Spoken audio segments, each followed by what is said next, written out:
April 1767. As Ayutthaya buckled under a Burmese siege, a French missionary, Jacques Coeur, snuck a group of 300 women and children out of the capital's Portuguese village aboard a Chinese jug, down the river to sanctuary in Cambodia. 2 years later, Coeur and the refugees returned to Siam to help start a new community here in Thonburi, a land granted them outside the new capital by a triumphant new king. Coeur and the Portuguese-Siamese built a church of bamboo and wood with a thatched roof. They named it Santa Cruz. Though rebuilt twice since, the church still graces the banks of the Chao Phraya, a beacon to the city's Catholics and the descendants of the Portuguese who settled here.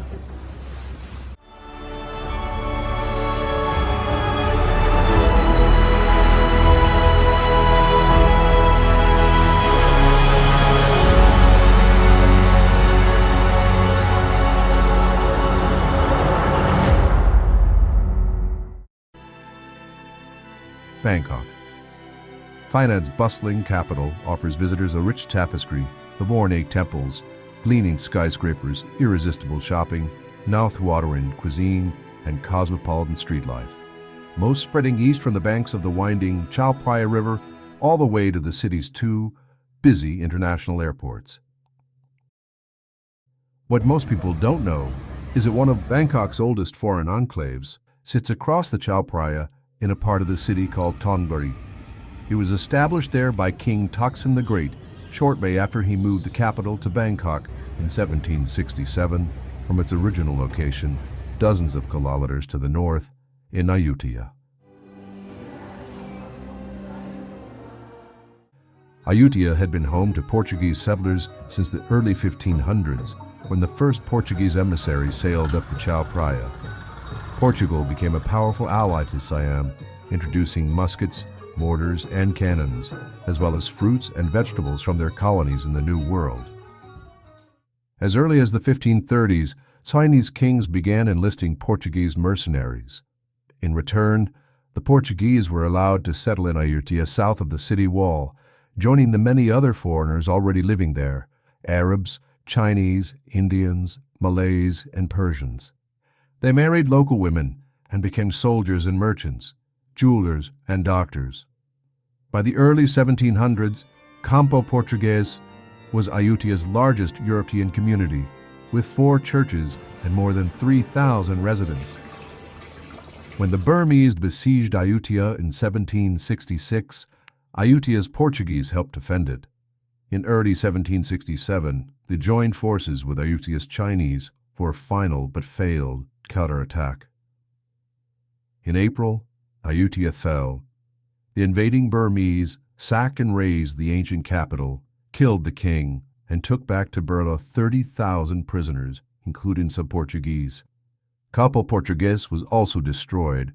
Of its 4,000 inhabitants, 3,500 were killed and 100 captured.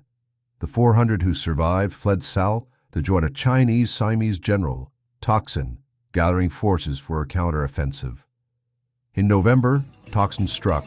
Sailing up the Chao Phraya, he seized Bangkok, then headed upstream to defeat the 3,000 Burmese left defending the ruins of Ayutthaya and liberate the Siamese capital. But the once thriving metropolis was now an empty, smoldering ruin. Taksin instead set his sights downstream on the island town locals called Bangkok. There, the fortress of Vichai Prasit still stood, as well as the wall built around it 2 centuries earlier. Taksin built a new palace within the old city walls near Vichai Prasit. On December 28, 1767, he established Thonburi as the new capital and was crowned King of Siam. Taksin didn't forget his loyal Portuguese fighters. In 1768, he gave 79 of them land across the Bangkok-Yai Canal from Vichai Prasit Fort, next to a settlement of Hokkien Chinese called Kudichin. The Portuguese dubbed their new home Campo de Nossa Senhora do Rosario, or Village of Our Lady of the Rosary. Later, Father Coeur and the Portuguese refugees joined them from Cambodia.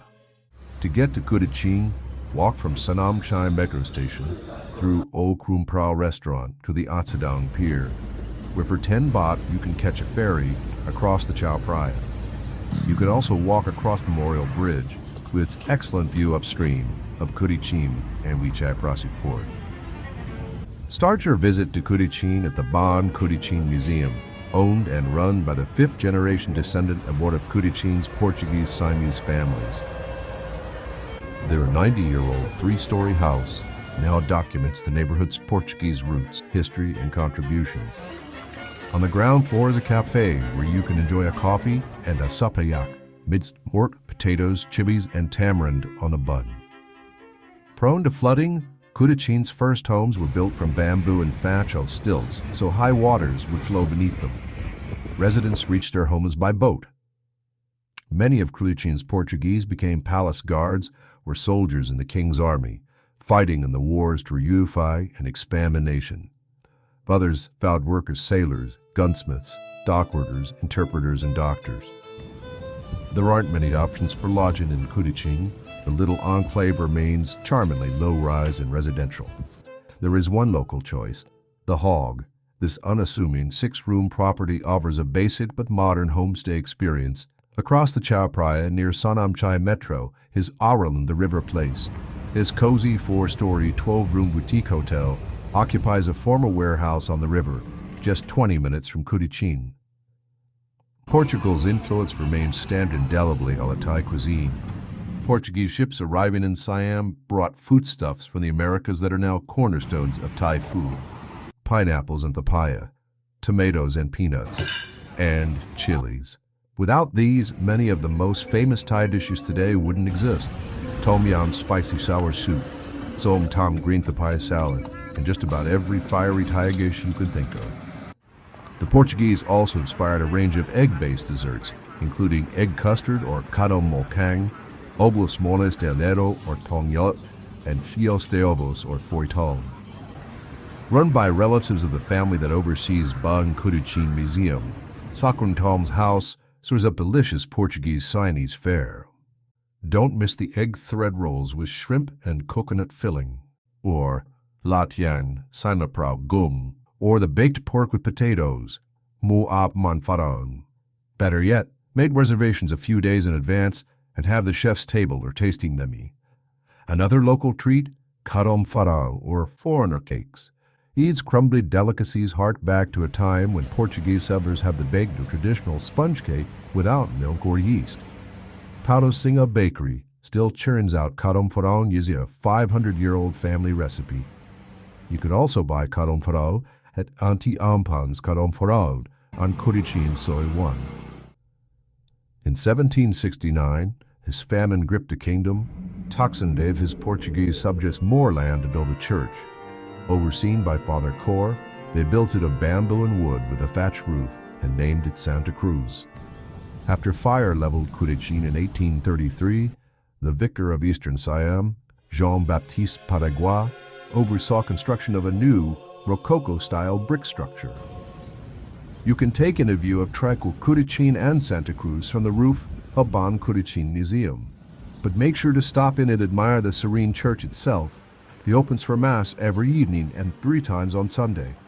Keep in mind, though, that it is a place of worship, not a tourist attraction. Tourists are welcome, provided they dress respectfully.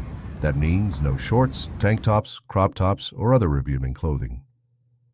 By the late 1800s, Kudichin's Portuguese-Siamese residents had begun migrating with the rest of Bangkok's residents to the flourishing new development across the river, creating space for Chinese Catholics to move into Kudichin. By the early 20th century, Vietnamese Catholics from eastern Thailand also arrived under Santa Cruz's new abbot, Father Guillermo King de Cruz. By April 1913, the old Rococo church was dilapidated. Father Guillermo demolished it and built a new church of his own design. This lovely coral-colored Renaissance revival church was consecrated in July 1916. It's this church of Santa Cruz that still graces the banks of the Chao Phraya today.